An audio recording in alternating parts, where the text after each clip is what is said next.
Hey everybody, this is Joe with Speedway Motors Tech Talk, and today we're going to install a C-notch in a 63 to 72 Chevy truck chassis. You know, that's one of the first things that happens when you lower your truck. It looks cool, but then you realize that you're on the bump stops or the axle housing is crashing into the frame rail and it just rides horrible. So a C-notch is a great solution to that problem, but there's some slicing and dicing and some drilling of rivets involved. So today we'll be installing these C-notches in our chassis in preparation to lower the truck. All right, you'll notice that this cross member has this awful thing, cutaway in it that somebody booger welded in here years and years ago. We're gonna replace this whole cross member with our G-Comp rear suspension, but for the sake of this video, this part here that interacts with the C-notch is undamaged and is the way you're gonna see on a stock truck. So we left this in place kind of for the sake of this video to show you guys what this is gonna look like with the stock cross member. So don't pay too much attention to this thing because it's going away.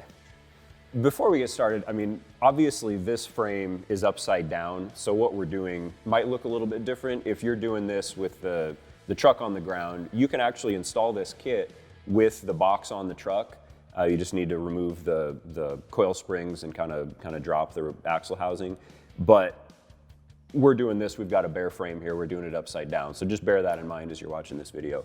The very first thing to do is we're going to remove these stock bump stop brackets. The C-notch kit has a bump stop in the notch, so these have got to go away. So we're gonna grind these rivets off and get these out of the way.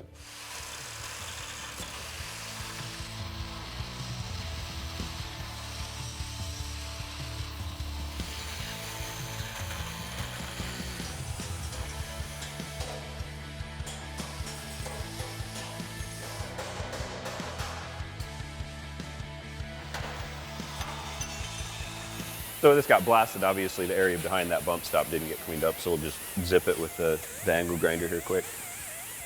So the next step, now that those brackets are out of the way, is to hold this up and mark your cuts. And so you can see how this all lines up here. These holes coincide with these rivets, these holes coincide with these rivets. This back edge will basically be aligned with the front edge of this slotted hole, and this front edge will more or less align with the front edge of this slotted hole up here.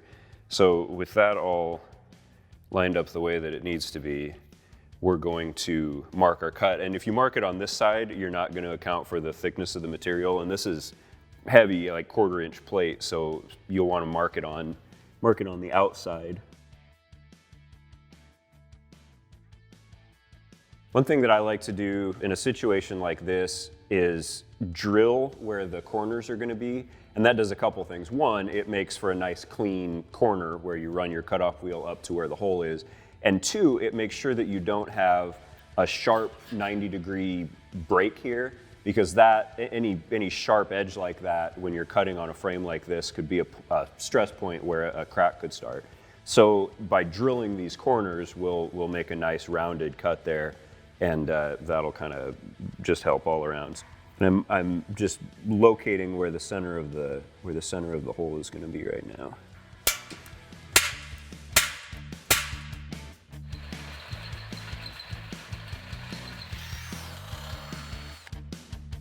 It's super critical, especially if the truck is sitting on the ground with the box on it and everything, that you support the chassis before you make any cuts, because you're taking a lot of strength out of it. Before you bolt the notch back in, you're going to take a lot of strength out by cutting this big section out.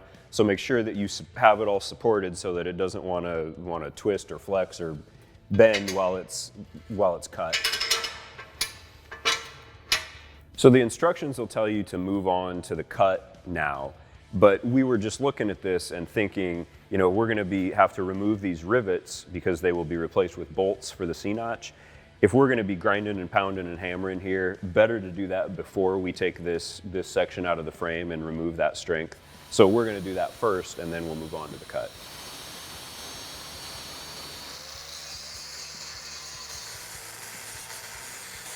This rivet goes through 3 layers of steel, so there's plenty of room for rust to basically just seize the thing in. So we punched out all of these rivets except for these front 2. So you might have the same problem. What we're going to do is just drill through the center of it And that'll usually, we can then step up on the drill size if we need to until we can punch it out.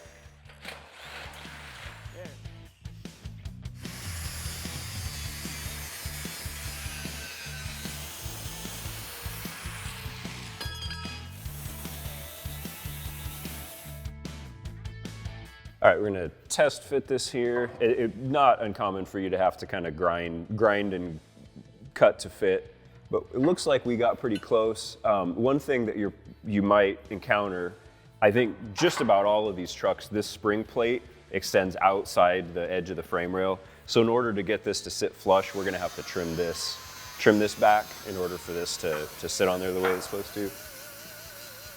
So here's the part where you gotta kind of grind and test fit a few times before you get it to fit the way you want it to. We're pretty close to being flush over here. All right, we're just kind of grinding and test fitting here. We're gonna have to grind a little bit more away. It's always easier to take more metal away than it is to put metal back. So cut tighter than you think you need to, and then work your way back out rather than doing it the opposite way. All right, we're getting pretty close now. We'll put bolts in the holes that already exist where we drilled the rivets out, and then we'll drill these remaining holes that are marked in the side. We'll kind of use the notch as a template and drill those holes. All right, we're gonna get these bolts started, the holes that were already there, and then with it kind of snugged up, we'll drill these holes on the side, these 4 remaining holes for the additional bolts. But all this 7/16 hardware, it's all included with the kit. So here's where, if you're retaining the stock cross member, you would use the holes that are in the C-notch plates as a template to drill these 4 additional holes in the side of the frame rail. Put your bolts in, put your bump stop in, and you're done. And it's really a clean, neat setup. A little bit of trimming, a little bit of cutting, but all in all, I mean, to gain 3 inches of suspension travel, it's a great deal.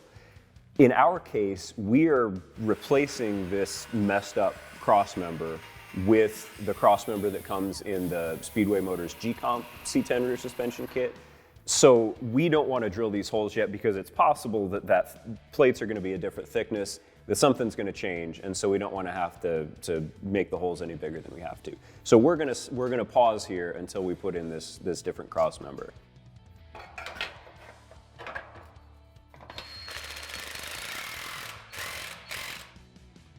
So we've got our replacement cross member in, we're putting the C-notch back up and getting ready to drill the remaining holes to fully finish the C-notch install.